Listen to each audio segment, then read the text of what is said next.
मेरा नाम दीपाली है। मैं एक मल्टीनेशनल कंपनी में नाइट ड्यूटी करती हूँ। मेरे घर में मेरे पति के अलावा मेरी 2 बेटियां हैं। मेरे बच्चों की देखभाल के लिए मैंने एक नौकरानी रेखा को 2 वर्षों से फुल टाइम लगा रखा है। मैं कई दिनों से देख रही थी कि नौकरानी रेखा बार बार मेरे पास आती थी और कुछ कहे बगैर ही पलट जाती थी। शायद वह मुझसे कुछ कहना चाहती थी। जब मैंने उसे बार बार ऐसा करते देखा तो एक दिन मैंने उससे पूछ ही लिया कि रेखा, सब ठीक तो है ना? तुम्हें कोई बात करनी है? मुझे लगा था शायद उसे पैसों की जरूरत होगी, क्योंकि अक्सर गरीब लोगों की यही तो समस्या रहती है। उन्हें हर वक्त बस पैसों की जरूरत होती है। तो मैंने उससे पूछ लिया कि तुम्हें पैसों की जरूरत तो नहीं है?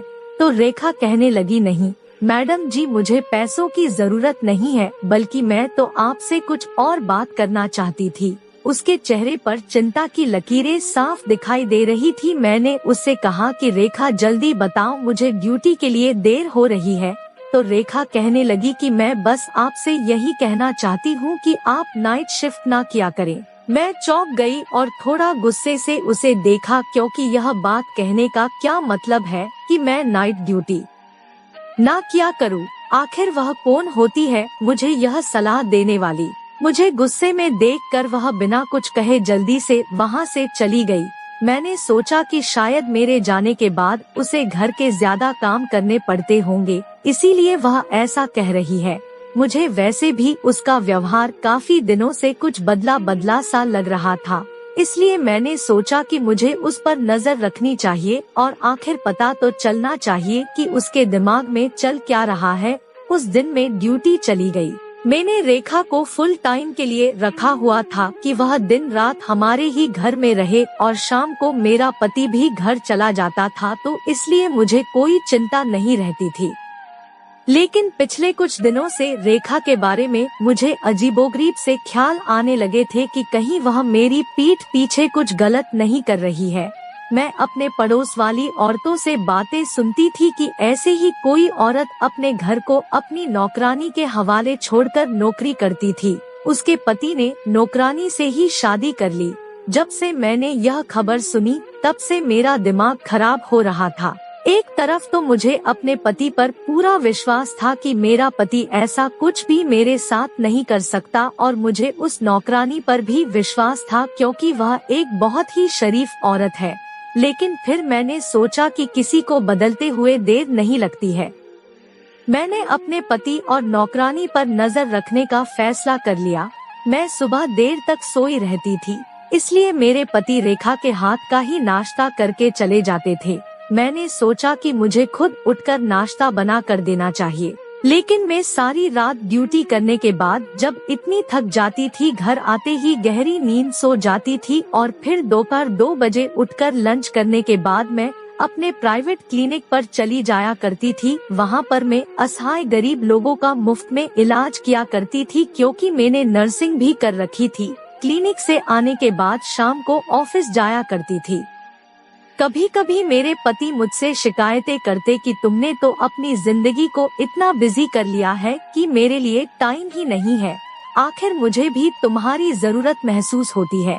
लेकिन मेरे पति बहुत अच्छे इंसान थे, मैं उन्हें बहुत जल्दी मना लिया करती थी। एक दिन फिर मेरी नौकरानी रेखा मेरे पास आई और कहने लगी, मैडम जी, अगर आप मेरी बात माने तो अपनी ड्यूटी दिन के समय में करवा लो। आपके जाने के बाद आपके किए की सजा मुझे भुगतनी पड़ती है। इस बार वह बहुत गुस्से से कह रही थी और अपनी बात खत्म करके वहाँ से जा चुकी थी। उसकी बात सुनकर मैं तो हैरान हो गई थी। मेरे हिस्से की सजा का क्या मतलब था? कहीं वह मेरे हिस्से का समय मेरे पति के साथ तो नहीं गुजार रही थी? यह सोचते ही मेरे कदमों तले से जमीन खिसक गई।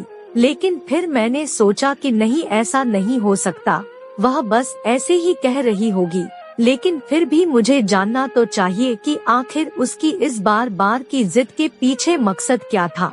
मैं पिछले 2 वर्षों से नाइट शिफ्ट में जॉब मेरी मर्जी से ही कर रही थी, मुझे कोई दिक्कत नहीं है, और अब इसे मैं अचानक से शिफ्ट बदलती तो मेरी बात खराब हो जाती। इतने सालों से मैं बहुत मेहनत से काम कर रही थी, और पूरे स्टाफ मुझ पर बहुत ज्यादा भरोसा था।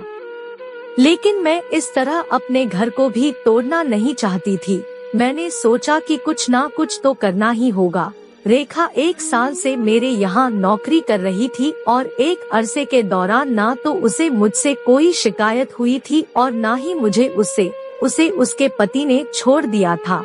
उसके 2 बच्चे थे जिनको पालने के खातिर वह मेरे घर नौकरी करती थी। मैंने उसे नौकरी के पहले दिन ही कह रखा था कि तुम्हें 24 घंटे के लिए यहीं पर रहना होगा। उसके बच्चों की टेंशन नहीं थी क्योंकि उसके बच्चों की देखभाल करने के लिए उसके माँ बाप थे। वह अकेले ही हमारे घर में रहती थी। जो भी तनख्वाह उसे मिलती वह अपने बच्चों की देखभाल के लिए माँ बाप को दे देती थी। मैंने उससे कई बार कहा भी था कि अगर तुम चाहो तो अपने बच्चों को भी यहाँ पर ला सकती हो।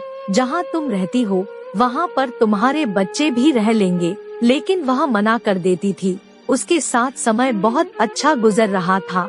आज तक उसने कभी किसी की शिकायत नहीं की, लेकिन वह हर बार मुझे एक ही बात कहती रहती कि मैडम जी अपनी ड्यूटी दिन के समय करवा लो, रात को घर पर रहा करो। मुझे कुछ समझ नहीं आती थी आखिर रात को ऐसा घर पर क्या होता है जिसकी वजह से वह इतना घबरा कर मुझसे यह बात कहती है। एक दिन ऐसा हुआ कि मैं ड्यूटी पर थी कि अचानक ऑफिस का एक चपरासी आकर मुझसे कहने लगा कि कोई महिला है जो आपसे मिलने आई है। मैं हैरान होते हुए बाहर आई कि इतनी रात को कौन मुझसे मिलने आ सकती है। मैं बाहर गई तो एक अनजान औरत को सामने खड़ा पाया। मैंने हैरत से उसे देखकर पूछा, आप कौन हो और मुझसे क्यों मिलना चाहती हो? तो वह कहने लगी, आप ही दीपाली मैडम हैं। मैंने कहा, जी हाँ। मेरी बात सुनकर उसने एकदम से मोबाइल निकाला और मेरी तस्वीर खींचकर अचानक से भाग गई। मुझे तो कुछ समझ ही नहीं आया कि मेरे साथ हुआ क्या, और जब तक मैं समझती वह मुझसे दूर भाग चुकी थी। मैं जल्दी से उसके पीछे भागी, उससे पूछ सकूं कि उसने मेरी तस्वीर क्यों ली है और आखिर वह कौन है, लेकिन वह बहुत तेजी से भागती हुई मुझसे बहुत दूर जा चुकी थी। मुझे समझ नहीं आ रहा था कि मेरे साथ क्या चल रहा है। कौन थी वह औरत और यहाँ क्यों आई थी? पता नहीं क्यों मुझे बहुत बड़ी गड़बड़ का एहसास हो रहा था, जैसे कुछ बुरा होने वाला है। मेरी छठी इंद्री बार बार मुझे इशारे दे रही थी कि शायद मेरी जिंदगी में कुछ तो बहुत गलत होने वाला है। मैं यह बात जानती थी कि मैं अपने बच्चों और अपने पति को बहुत ज्यादा नजरअंदाज कर रही हूँ। मैं ड्यूटी से सुबह 6 बजे आकर सो जाती थी और दोपहर में उठती थी। तब तक मेरे बच्चे और पति चले जाते थे और मैं शाम को ऑफिस निकल जाती थी। तब तक मेरे पति उनके ऑफिस से वापस नहीं आते थे। बच्चों से भी बहुत कम समय मिल पाती थी। अजीब सी जिंदगी हो गई थी। काफी दिनों से मेरे पति से तो मेरी बातचीत ही नहीं हो पा रही थी। मुझे इस बात का एहसास हुआ तो अपना मोबाइल निकाला और अपने पति को कॉल करने लगी। मैंने सोचा कम से कम फोन पर ही बात कर लूं, लेकिन मेरे पति मेरा फोन नहीं उठा रहे थे। फिर मैंने उनके ऑफिस के नंबर पर कॉल की तो उनकी सेक्रेटरी ने बताया कि वह तो पिछले कई दिनों से दफ्तर ही नहीं आ रहे थे। उसकी बात सुनकर तो मैं हैरान हो गई थी। मुझे तो कुछ खबर ही नहीं थी कि वे कहाँ जाते हैं। लेकिन परेशानी वाली बात तो यह थी कि रोजाना घर से दफ्तर के लिए निकलते थे, फिर ऐसे कैसे वह कहीं जा सकते हैं। अगले दिन मैंने सोचा कि मैं छुट्टी कर लेती हूँ। जब मैंने यह बात घर में बताई तो सब बहुत खुश हुए। खास तौर पर मेरी नौकरानी रेखा बहुत खुश नजर आ रही थी। मैं रात का खाना खाकर फ्री हुई तो ऐसे ही टहलने के लिए बाहर आ गई तो मैंने देखा कि रेखा किसी से फोन पर बात कर रही थी और वह किसी को बता रही थी कि मैडम जी आज घर पर ही है। जब मैं उसके करीब गई तो उसने जल्दी से घबराकर फोन बंद कर दिया और मैंने उससे पूछा कि किससे बात कर रही हो, तो कहने लगी, किसी से भी नहीं, मैं तो अम्मा से अपने बच्चों का बस हालचाल पूछ रही थी। मुझे उस पर शक हो चुका था, यह कोई तो खिचड़ी जरूर पक रही है या फिर मुझसे कोई ऐसी बड़ी बात छुपा रही है। कहीं ऐसा तो नहीं यह किसी गलत काम में पड़ गई हो। मैंने सोचा कि आज घर पर रहकर देख लेती हूँ कि आखिर यहाँ पर ऐसा होता क्या है, लेकिन मुझे तो कुछ भी ऐसा गलत महसूस नहीं हुआ। सब लोग बड़े आराम से सो रहे थे। मेरा पति मेरी छुट्टी का सुनकर बहुत कुछ कहने लगा कि कितना समय हो गया है, हमें एक साथ समय गुजारने का मौका ही नहीं मिला। मैं भी सोचने लगी, क्या ये सच में खुश है या खुश होने का नाटक कर रहे हैं। मैं उन्हें खोजती हुई नजरों से देख रही थी, कहीं ऐसा तो नहीं कि मेरे घर से जाने के बाद उनका और मेरी नौकरानी का कुछ चक्कर चलता हो, इसलिए वह मुझे कहती है कि आप घर पर ही रहा करें। कुछ दिनों से मैं नोटिस कर रही थी कि रेखा और मेरी बेटी सिया आपस में कुछ ज्यादा ही प्यार से रहने लगे थे। सिया हर वक्त रेखा के आसपास ही रहती, कभी उसकी कमर में बाहें डाले खड़ी होती, कभी उसके गालों पर प्यार कर रही होती। मुझे यह देखकर बहुत अजीब लगता था, आखिर वह रेखा को इतना प्यार क्यों करने लगी थी। सिया हमेशा रेखा के करीब जाने की कोशिश करती थी, उसे प्यार करने की कोशिश करती थी, लेकिन रेखा उससे दूर भागती थी। मैंने पूरा दिन और पूरी रात घर पर रहकर देख लिया था। मैं ऑफिस भी नहीं गई थी और दिन में क्लिनिक पर भी नहीं बैठी थी। मुझे कुछ भी अब सामान्य दिखाई नहीं दिया था, सिवाय इसके कि मेरी बेटी सिया रेखा के कुछ ज्यादा करीब होने की कोशिश कर रही थी, लेकिन मैंने इस बात को इग्नोर कर दिया। मैंने अगले दिन दोबारा से अपने रूटीन के अनुसार अपनी ड्यूटी चालू कर ली। एक दिन मैं सुबह जल्दी उठ गई थी क्योंकि मुझे अपनी सहेली की बर्थडे पार्टी में जाना था, तो मैंने सोचा कि उसके लिए कोई गिफ्ट लेकर जाती हूँ। मैं यही सोचकर मार्केट गई। वहाँ मुझे एक जगह पर रुकना पड़ा क्योंकि सामने के नज़ारे ने मुझे एकदम पत्थर का बना दिया था, क्योंकि मेरा पति एक अस्पताल में जा रहा था। भला उसे अस्पताल जाने की क्या जरूरत थी, वह तो एकदम स्वस्थ था, उसे कोई भी तकलीफ नहीं थी। मैं भी उसके पीछे पीछे अस्पताल चली गई। मैंने देखा वह कमरे के अंदर चला गया। मैंने खिड़की से अंदर झांक कर देखा तो वह एक औरत को कुछ पैसे दे रहा था।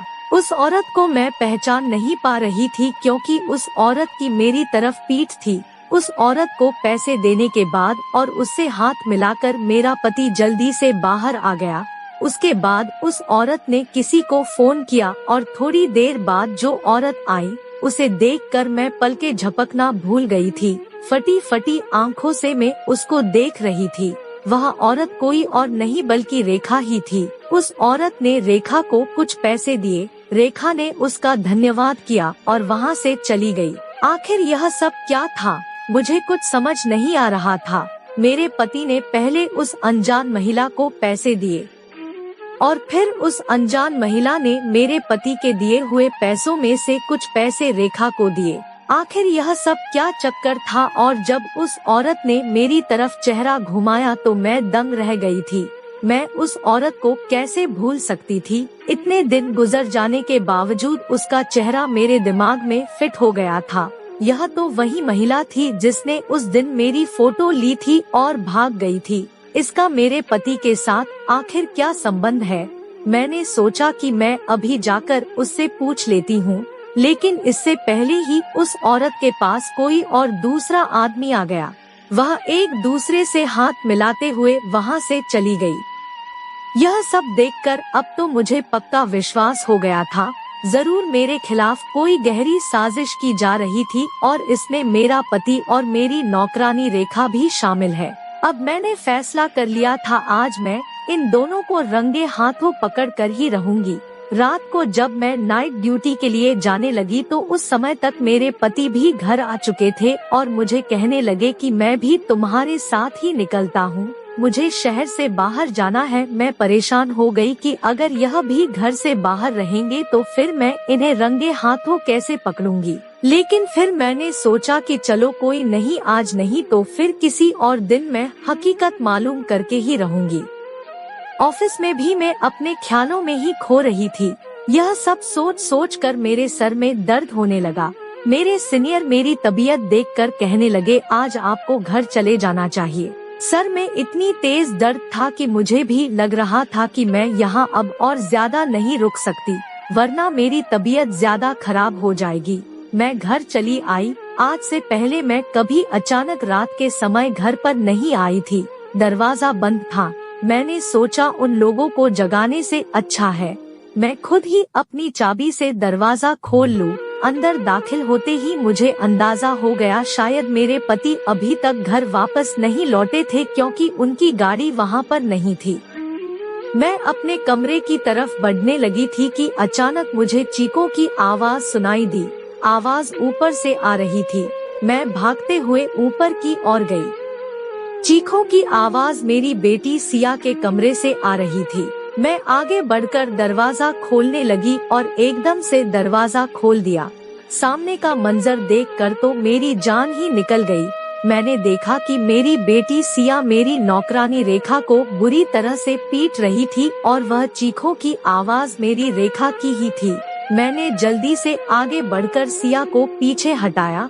रेखा मुझे देखकर परेशान हो गई। रेखा जल्दी से मेरे पास आई और मेरे पीछे छुप गई। मैं इसीलिए तो आपको कहती थी कि आपकी बदौलत मुझे ये सब झेलना पड़ता है। मैंने अपनी बेटी को गुस्से से देखते हुए पूछा कि आखिर तुम रेखा को क्यों मार रही हो? आखिर उसने ऐसा क्या किया है जो तुम उसको बुरे तरीके से मार रही थी?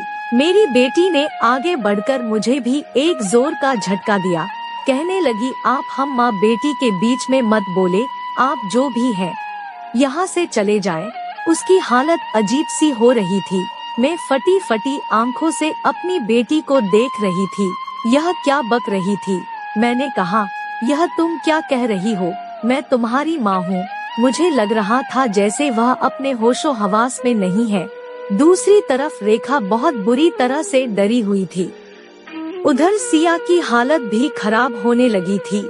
वह गुस्से में कमरे का सामान इधर उधर फेंकने लगी थी। मुझे लगा कि कहीं वह अपने आप को नुकसान न पहुंचा ले। मैंने जल्दी से उसे नींद का इंजेक्शन लगा दिया और वह सो गई। रेखा अलग डरी सी खड़ी हुई थी। मुझे समझ नहीं आ रहा था कि यह सब हो क्या रहा था। मैंने पूछा कि यह सब क्या है और कब से हो रहा है और तुमने मुझे बताया क्यों नहीं? तो वह कहने लगी कि आप मेरे साथ नीचे आओ, मैं आपको सब कुछ बताती हूँ। मैं अपनी बेटी को देख देख कर परेशान हो गई थी। रेखा कमरे से निकलकर नीचे की तरफ भागी। जैसे कि वह 1 मिनट और यहाँ रुकी तो सिया उसे फिर से ना पकड़ ले। मैं भी परेशान होती हुई नीचे आ गई तो वह कहने लगी कि सब कुछ जो भी आपने देखा है वह सब आपकी वजह से ही हो रहा है। मैंने कितनी बार आपको कहा कि आप नाइट शिफ्ट ना किया करें, आप रात को घर पर रहा करें, मगर आप तो कुछ सुनने को तैयार ही नहीं थी। आप याद करें कि आपने आखिरी बार कब बच्चों के साथ बैठकर उन्हें प्यार किया था या उनके दिल की कोई बात सुनी थी? उसकी बात सुनकर एक पल तो लगा वह सच कह रही थी। मुझे बचपन से ही नौकरी करने का बहुत शौक था, इसलिए मैंने बहुत मुश्किलों के बाद अपने शौक को पूरा किया था। मेरे पति बहुत अच्छे थे और मेरे शौक के बारे में अच्छी तरह जानते थे, इसलिए उन्होंने शादी के बाद भी मुझे पढ़ने से नहीं रोका और बच्चे होने के बाद उन्होंने मुझे नौकरी करने की भी अनुमति दे दी और मैं भी अपनी पूरी कोशिश करती थी कि अपने बच्चों और पति को समय दे सकूं। लेकिन जॉब करने के नाते मेरी बहुत ज्यादा जिम्मेदारियां होती थी और मेरा ज्यादातर समय ऑफिस में ही गुजरता था। लेकिन उसके बावजूद मैंने हमेशा कोशिश की थी कि मैं अपने बच्चों को एक अच्छी परवरिश और अच्छी शिक्षा दे सकूं। मैं उन्हें ज्यादा समय नहीं दे पाती, इसका मतलब यह तो नहीं कि मैं उन पर ध्यान नहीं देती थी और उनसे प्यार नहीं करती थी। रेखा बोली, सिया को माँ के प्यार की जरूरत होती है, जो उसे नहीं मिला तो वह दिमाग की मरीज बन गई। अब सिया डिप्रेशन का शिकार होने लगी थी। उसे माँ बाप के प्यार की बहुत जरूरत थी। वह अपने अंदर की भड़ास और गुस्सा मुझको मारपीट कर निकालती है। उसे उस समय लगता है कि मैं उसकी माँ हूँ और क्योंकि वह आपसे कभी कोई शिकवा नहीं कर पाई, आपको कुछ नहीं कह पाई, इसलिए वह मुझे अपनी माँ समझते हुए मुझ पर अपना गुस्सा निकालती है। और जब सुबह होती है तो वह मुझसे से ना सिर्फ माफी मांगती थी बल्कि मुझे बहुत सारे पैसे भी देती थी। सिया मुझसे हमेशा कहती थी कि ये रात वाली घटना में माँ को ना बताऊं। एक बार दिन में सिया मुझसे माफी मांग रही थी और मुझे पैसे देने लगी तो मैंने उससे कहा कि तुम तो मेरे ऊपर बहुत जुल्म करती हो, मुझे तुम्हारे पैसे नहीं चाहिए, मैं तुम्हारी माँ को तुम्हारी सारी बातें बता दूंगी। तुम पागल हो, तुम्हें तुम्हारी माँ पागल खाने में डाल देगी, तब तुम्हारी अकल ठिकाने आएगी। पागल खाने का नाम सुनकर सिया डर गई। उसने मुझे धमकाना शुरू कर दिया कि अगर तुमने मेरी माँ को कुछ भी बताया तो मैं तुम्हारी जान ले लूंगी। सिया दिमागी मरीज थी और धीरे धीरे उसे पागलपन के दौरे भी पड़ने लगे थे, इसलिए मैं डर गई और सारी बात आपको नहीं बता पा रही थी। आपको सारी बात तो नहीं बता सकती थी, लेकिन आपको यही कहती थी कि आप घर पर रहा करें। मैंने पूछा, रेखा यह सब कब से हो रहा है? रेखा ने मुझे बताया कि मैडम, सिया का व्यवहार मेरे प्रति कभी आग तो कभी पानी की तरह होता है। कभी कभी वह मुझे बहुत लाड प्यार करती है, तो कभी कभी अपना सारा गुस्सा मेरे ऊपर निकाल देती है, तो कभी सारी रात मुझसे अपने मनपसंद खाने बनवाकर मेरे हाथों से खाने की जिद करती है। वह सब कुछ जो एक बेटी अपनी माँ से चाहती है। सिया मुझसे कहती थी कि मैं उसकी माँ बनने का नाटक करूं, और जब मैं उसकी जिद पूरी करने से मना कर देती तो वह गुस्से से पागल हो जाती है और मुझे पीटने लगती है। सिया की बातें सुनकर मुझे अब समझ में आया कि रेखा क्यों कहती थी कि मैडम जी आपकी सजा में भुगत रही हूँ। मैं तो कभी सोच भी नहीं सकती थी यह सब चल रहा है। मैंने रेखा से पूछा, उस दिन उस औरत से मिलने का क्या प्लान था जिसने मेरी तस्वीर खींची थी, और यह सब रेखा के अलावा और कोई नहीं बता सकता था। मैंने फौरन उससे पूछा तो कहने लगी, मैडम जी आप तो मेरी कोई भी बात सुनने को तैयार ही नहीं थी, तो मैंने आपकी बेटी की जो भी हालत थी वह आपके पति को बता दिया। उन्होंने एक डॉक्टर से बात की और पूरे हालत के बारे में डॉक्टर को बताया और इलाज चालू करवाया, और आपके पति कह रहे थे कि मैं चाहता हूँ कि मेरी पत्नी के यह सब कुछ जानने से पहले ही मेरी बेटी ठीक हो जाए। उस डॉक्टर ने आपकी ऑफिस का पता ले लिया था और उस दिन भी आपके पति उस डॉक्टर को उसकी फीस दे रहे थे। मैं डॉक्टर की मदद कर रही थी और जब भी मुझे अपने क्लिनिक बुलाती मैं चली जाती थी और वह मुझसे आपकी बेटी के बारे में सवाल जवाब करती थी, इसलिए उसने उस दिन मुझे भी कुछ पैसे दिए थे। उस दिन आपने देख लिया होगा एक दिन उस डॉक्टर ने मुझे बताया था कि मैंने तुम्हारी मालकिन की कुछ फोटो ली है। मुझे हैरत हुई। मैंने उस डॉक्टर से पूछा कि आपने मेरी मालकिन की फोटो क्यों ली है, तो वह डॉक्टर कहने लगी, इसलिए ताकि मैं तुम्हारी मालकिन को शक में डालना चाहती थी। अब शक में पड़ वह अपने घर पर ध्यान देने लगेगी। मैं तुम्हारी मालकिन को सब कुछ नहीं बता सकती क्योंकि तुम्हारे मालिक ने मुझे कुछ भी बताने से मना कर रखा है। रेखा की सारी बातें सुनकर मुझे सब कुछ समझ आ गया था। मेरा सर शर्मिंदगी से झुक गया था। अपने शौक को पूरा करते करते मैं अपने बच्चों और अपने परिवार को इग्नोर कर बैठी थी। मेरे 2 बच्चे थे और कैसे पले बढ़े मुझे कुछ होश ही नहीं था। मेरी बच्ची शुरू से ही अपने आप में मगन रहने वाली थी और मैंने कभी उस पर ध्यान ही नहीं दिया जिसकी वह हकदार थी, लेकिन मैं क्या जानती थी कि उसका नतीजा ऐसा होगा।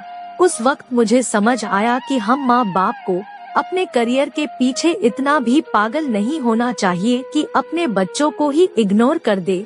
मेरे पति को मुझसे बहुत मोहब्बत थी, इसलिए वह नहीं चाहते थे कि मैं पछतावे की आग में जलूं, इसलिए सारे मामले को वही डील करना चाह रहे थे।